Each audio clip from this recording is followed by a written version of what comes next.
जो कि most important part है बच्चों। इसमें से मैं आपको बता सकती हूँ कि एमडी गेट में से इसमें से 5-6 एमसीक्यूज आ ही जाते हैं बच्चों। आपको पता है आपका कोर्स में काफी इजाफा थोड़ा सा कम कर दिया गया है। ज्यादातर जो एमसीक्यूज है वो बायोलॉजी के, लेकिन बच्चों ज्यादातर जो 48 एमसीक्यूज है वो आपके फिजिक्स के हैं। और मैं आपको गारंटी के साथ बच्चों कह सकती हूँ 5 से 6 एमसीक्यूज इनमें से ही आएंगे। तो इसको हमने अच्छा तैयार कर लेना है, क्योंकि एमडी गेट में एक एमसीक्यूज के भी काफी ज्यादा मार्क्स होते हैं, बहुत डिमांडिंग होते हैं, आपको खरीदने पड़ते हैं। तो आपको एमडी गेट में फ्री में पढ़ने को मिल रहा है और आप लोगों को डिटेल वाइज में पढ़ा रही हूँ। तो आपने इस टॉपिक को अच्छे तरीके से समझना है और टॉपिक को अच्छे तरीके से तैयार करना है। इस तरीके से अगर आप पढ़ते हैं तो मैं आपको गारंटी से, और मेरी वीडियोस को आप जब भी आती है फिजिक्स की पहुंच करते तो गारंटी से आप फिजिक्स में 48 मार्क्स ले सकते हैं। इतना तक आप लोगों ने मेरे साथ रहना है, मैं आपको इससे ही तैयारी करवाती रहूंगी। जो जो हमारे चैनल पर न्यू आए, click the subscribe button and all notification are enable to for you, यानी कि जितनी भी नोटिफिकेशन होगी, जितनी भी वीडियोस आएगी, बस आपका एक ही काम है हमारे फीडबैक के लिए कि चैनल को सब्सक्राइब करना है। उसके साथ हम बायोलॉजी, केमिस्ट्री सब आपको पढ़ा रहे हैं। आपकी एमडी गेट की तैयारी बहुत ज्यादा अच्छी हो जाएगी। सो बिना टाइम को वेस्ट किए बगैर बच्चों वीडियो को करते हैं स्टार्ट। तो यहाँ पर हम पढ़ेंगे बच्चों रेस्ट। काफी ज्यादा बच्चों से अगर सवाल किया जाता है कि बच्चों बताओ रेस्ट क्या है, वो बोलते हैं जो बॉडी रुकी हुई है। अभी मैं रुकी हुई हूँ यहाँ पर, मैं मूव नहीं करती, सही है, मैं चल नहीं रही। बच्चे ये बोल रहे हैं कि मैम रेस्ट में है। अगर मैं बच्चों इस तरीके से अगर मूव करके यहाँ पर आती हूँ तो आप मुझे बोलेंगे कि मैम आप मोशन में हैं। लेकिन बच्चों ये एक पर्टिकुलर डेफिनेशन है ही नहीं। पर्टिकुलर बच्चों ये डेफिनेशन है, इफ अ बॉडी मूव, अगर बॉडी मूव करती है विथ रिस्पेक्ट टू सराउंडिंग तो वो बॉडी क्या है, मोशन में है। If a body does not change its position with respect to surrounding, ये प्रॉपर डेफिनेशन है। अगर एक बॉडी है वो अपनी पोजीशन को सराउंडिंग के हिसाब से अगर चेंज नहीं कर रही तो आप कह सकते हैं बॉडी रेस्ट में है। अगर वो बॉडी बच्चों क्या, अगर बॉडी है वो सराउंडिंग के हिसाब से विद रिस्पेक्ट टू सराउंडिंग अपनी पोजीशन को चेंज कर रही है, सो बॉडी बच्चों क्या है, मोशन में। सिंपल डेफिनेशन है, हलवा छोड़ा मोटा कोई कॉन्सेप्ट नहीं है। आप लोग यहाँ पर इसकी डेफिनेशन बहुत अच्छे तरीके से तैयार कर सकते हैं। आप ये लिख सकते हैं, if the body change the direction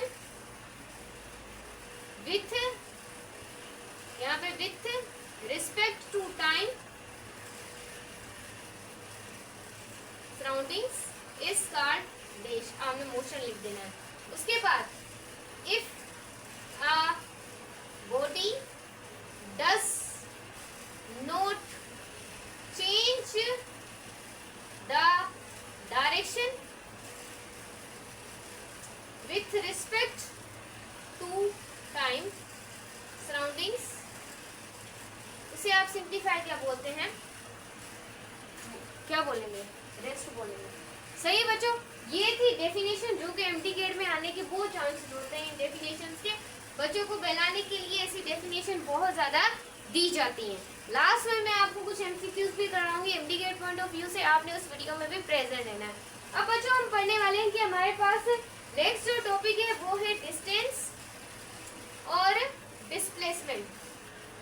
यहाँ पर हम छोटी सी हेडिंग डाल लेते हैं, डिस्टेंस एंड डिस्प्लेसमेंट। बच्चों डिस्टेंस और डिस्प्लेसमेंट को समझना बच्चों के लिए बहुत ज्यादा हार्ड हो जाता है।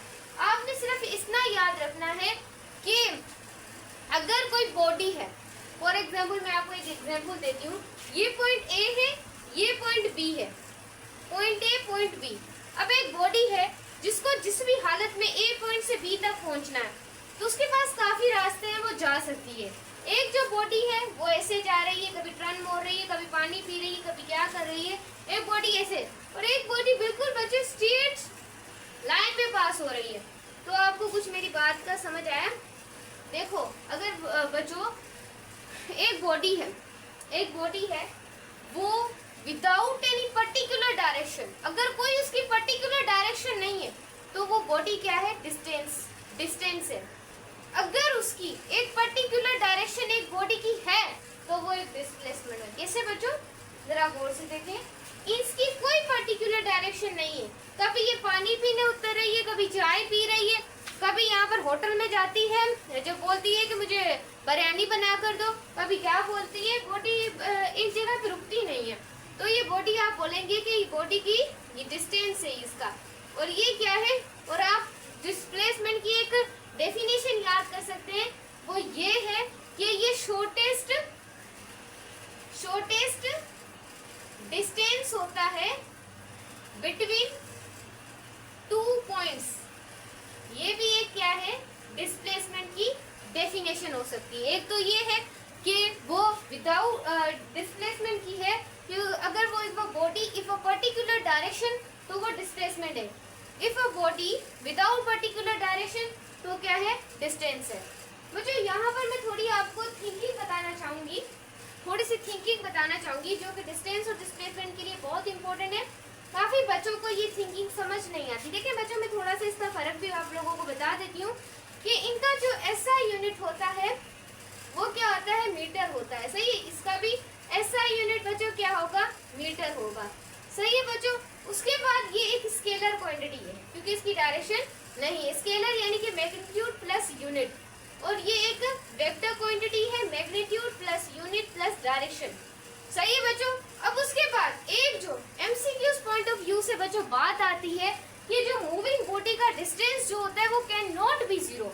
डिस्प्लेसमेंट क्या है, can a moving body displacement is always zero, displacement is always zero. यहाँ पर लिख देते हैं moving body distance can not be zero, और moving body distance is zero. Moving body displacement is zero. बच्चों यही डिफरेंशियल से एमडी गेट में, इसके सिवा कुछ नहीं पूछा जाएगा। जो भी सिंप्लीफिकेशन है आप यहाँ से पढ़ सकते हैं। इसके बाद आपको बुक खोलने की भी मैं बता रही हूँ, कोई नीड नहीं पड़ेगी। उसके बाद आपके पास एक प्रॉब्लम है जो कि एमडी गेट में आ चुका है। तो कुछ बच्चे ऐसे हैं जो इसे समझ के सही करके आए थे। ये प्रॉब्लम सिर्फ ऐसा करने, अगर मेरे स्टूडेंट हैं तो सिर्फ आपको इसमें 1 मिनट लगेगा और प्रॉब्लम सोल्व हो जाएगा। यहाँ कहा जा रहा है, एक हमारे पास क्या है, डायग्राम है। यहाँ पर मैंने कुछ चीजें बनाकर दी हुई है। मैं बोल रही हूँ मुझे डिस्टेंस भी मालूम करके दो बच्चों, डिस्प्लेसमेंट भी मालूम करके दो। अब यहाँ पर मुझे ए से बी बॉडी तक का डिस्टेंस कितना है वो मुझे मालूम नहीं, वो इस डायग्राम से मैंने मालूम करना है। तो मैं इसे यहाँ से क्या कर रही हूँ, रिमूव कर रही हूँ। सही है बच्चों। अब मैंने ए से बी तक का डिस्टेंस मालूम करना है, मुझे पता ही नहीं है, तो अब इन डॉटेड लाइन से मालूम करेंगे। 1 2 3 4 5 कितने किलोमीटर हुआ बच्चों, 5। अब डिस्प्लेस, अब मुझे बी से सी तक का मालूम करना है। 1 2 3 इन डॉटेड लाइन से बच्चों आपको पता करना है। क्लियर, इन डॉटेड लाइन से आपको पता करना है। अब डिस्प्लेसमेंट डिस्टेंस कैसे मालूम करते हैं। अब ए से बी तक का जो डिस्टेंस है वो 5 किलोमीटर है। बी से सी तक का डिस्टेंस कितना है, 3 किलोमीटर है।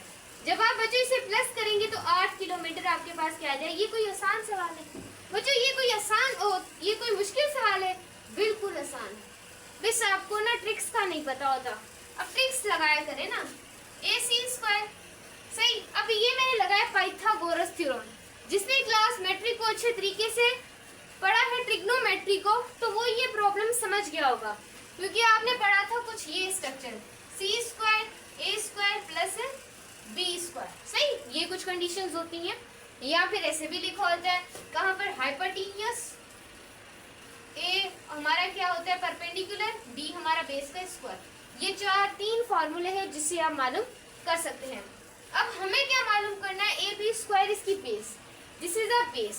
बेस कितनी है, 5 का स्क्वायर, और यहाँ पर B और C परपेंडिकुलर कितना है, 3 का स्क्वायर। तो हमें पता है, हम इतने होशियार है, 5 का स्क्वायर 25 है, ये 20, तो AC² हमारे पास कितना होगा, 25 को 9 से करें 18 और 1 38 किलोमीटर। बच्चों ये हलवा था, आसान था, मैंने समझाने में आप लोगों के लिए थोड़ा सा टाइम इसमें लगा दिया है, इस वजह से मुझे थोड़ा सा करने में 2 मिनट लग गए होंगे। अगर ये आपको हमारी वीडियो अच्छी लगे तो वीडियो को लाइक करना है, चैनल को सब्सक्राइब करना है, प्लीज दुआ को सपोर्ट करनी है ताकि हम आप लोगों के लिए ऐसा ही अच्छा हमेशा काम करते रहें। मिलते हैं नेक्स्ट वीडियो में, तब तक के लिए बाय बाय।